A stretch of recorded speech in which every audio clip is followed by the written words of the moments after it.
ایک بدبخت نے کہا کہ مسلمانوں کو اگر کمزور کرنا ہے تو ان سے 4 چیزیں چھین لی جائیں. 4 چیزیں جب مسلمانوں میں موجود ہیں تو یہ کمزور نہیں ہو سکتے. ایک قرآن مجید، یہ ان کی وحدت کی ضمانت ہے، اور یہ کتاب ان کی وہ ایسی پاکیزہ اور متحرک اور فعال تھیوری ہے جو کبھی بھی فرسودہ نہیں ہوتی، اور ہر دور کی ضرورت کو یہ کتاب پورا کرتی ہے. اور یہ اس غیر متبدل کتاب کے ذریعے سے گرے ہوئے بھی اٹھ پڑتے ہیں. تو اس کتاب کو اگر ختم کر دیا جائے تو یہ تسخیر کیے جا سکتے ہیں. دوسری بات، ان سے حج ختم کر دیا جائے. حج ان کی وحدت کی علامت ہے، ان کی شان و شوکت اور شکوہ مسلم کی ضمانت ہے. لہذا حج ختم کر دیا جائے تو ان کو تسخیر کیا جا سکتا ہے. تیسری بات، ان سے جہاد کا خاتمہ کر دیا جائے. جہاد ختم ہو جائے گا تو یہ کمزور ہو جائیں گے. چوتھی چیز، ان کے سینے سے عشق رسول چھین لیا جائے.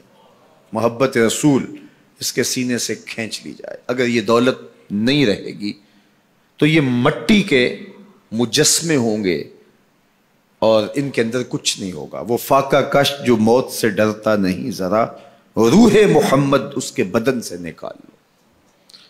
تو کہا یہ 4 چیزیں اگر ان سے چھین لی جائیں تو ان کو تسخیر کرنا آسان ہوگا. اب ان میں سے 2 چیزوں پر جب محنت کی گئی تو جہاد کے خاتمے کے لیے مسلمہ پنجاب مرزا قادیانی کو کھڑا کیا گیا، اور اس کا کام یہ تھا کہ مسلمانوں کی ذہن سازی کرے کہ جہاد ختم ہو گیا ہے. اور وہ خود لکھتا ہے کہ میں نے جہاد کی ممانعت پر اتنا کچھ لکھا ہے اور اطراف و اکناف میں بھیجا ہے، اگر وہ جمع کرنا ممکن ہو تو 300 الماریاں بھر جائیں. اتنا کچھ میں نے جہاد کی ممانعت میں لکھا ہے. تو وہ اس ایجنڈے پہ آیا تھا. نادیدہ ہاتھ اس کو لے کر کے آئے تھے، اور وہ ایک شخص نہیں تھا، 3 شخص تھے جن کا انٹرویو کیا گیا. سب سے مناسب یہ لگا تو اس کو انہوں نے جو ہے وہ اس کام کے لیے متعین کیا، اور جتنی بھی اس کو مالی ضروریات تھی اور حکومت کی سپورٹ تھی وہ میسر تھی. اسی طرح بہاءاللہ کو حج کے ختم کرنے کے لیے وہاں ایران میں کھڑا کیا، اور اس نے جگہ جگہ کعبۃ اللہ کے ماڈل بنائے اور کہا اتنی دور سفر کر کے جاتے ہو، یہیں گھوم لیا کرو، تمہارا ذوق پورا ہو جائے کرے گا. اب یہ 2 لوگوں کو نادیدہ ہاتھوں نے ان 2 چیزوں کو ختم کرنے کے لیے، جہاد اور حج کو ختم کرنے کے لیے تیار کیا تھا، اور ان کے اوپر اس زمانے کے اندر انہوں نے کروڑوں روپے لگائے تھے. اب جب وہ مر بھی گئے ہیں تو ان کے متبعین کو وہ اسی طرح سپورٹ کر رہے ہیں، اس لیے ان کے متبعین جو ہیں وہ موجود ہیں. باقی جس نے بھی ادعائے نبوت کیا پاگل پن کی وجہ سے، یا جو ہے وہ اس کے اندر کوئی صلاحیت تھی تو وہ تکبر میں آ گیا، تو اس پاگل پن کی وجہ سے اس نے اعلان کیا، جب وہ گیا تو سلسلہ ختم ہو گیا. لیکن یہ جو 2 لوگ تھے ان کو باقاعدہ نادیدہ ہاتھوں نے کاشت کیا تھا اور پھر پانی دیا تھا، اور اب یہ کٹ گیا ہے تو نیچے سے ان کی پنیری کو وہ اب بھی جو ہے وہ پانی دے رہے ہیں اور گوڈی کر رہے ہیں، اور مسلمانوں کے اندر رخنہ اندازی کے لیے انہوں نے ہمیشہ ان کو فعال رکھا ہے اور ان کو ہمیشہ وسائل فراہم کر رہے ہیں. اس لیے امت کو ان سے محتاط رہنے کی بہت زیادہ ضرورت ہے، چونکہ یہ نادیدہ ہاتھوں کے مہرے ہیں جو مسلمانوں کو نقصان دینے کے لیے اور ان کے اندر سے ان جذبوں کو ختم کرنے کے لیے جو ہے وہ دن رات کوشاں ہیں، اور مغرب کی جاسوسی اسلامی ممالک سے کر کے جو ہے وہ ان کو فائدہ پہنچاتے ہیں. اور مسلمانوں کے لیے بالخصوص پاکستان کے لیے یہ مرزائی اس قدر خطرناک ہے کہ علامہ اقبال علیہ رحمہ نے اس زمانے میں کہا تھا، ابھی پاکستان بننے جا رہا تھا، آپ نے کہا تھا کہ مرزائی اسلام کے بھی غدار ہیں، پاکستان کے بھی غدار ہیں.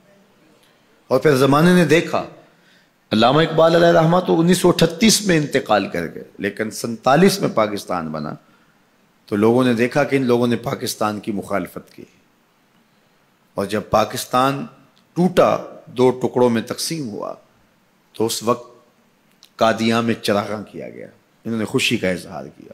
پاکستان ایٹمی طاقت بنا تو وہاں سوگ منایا گیا، اور آج بھی یہ ربوے کے اندر دفن ہوتے ہیں تو امانتاً دفن ہوتے ہیں.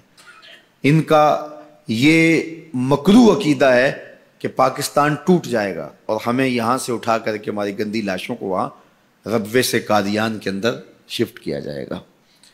یہ پاکستان کی سالمیت پر ہمیشہ خطرہ ہے اور پاکستان کو ہمیشہ نقصان پہنچانے کے درپائے رہتے ہیں، اور ان کی ہمیشہ کوشش ہوتی ہے کہ اس وطن کے اندر امن، طمانینت اور سکون نصیب نہ ہو. مسٹر بھٹو نے کہا تھا کہ جو حیثیت امریکہ کے اندر یہودیوں کی ہے وہی حیثیت پاکستان کے اندر مرزائی حاصل کرنا چاہتے ہیں.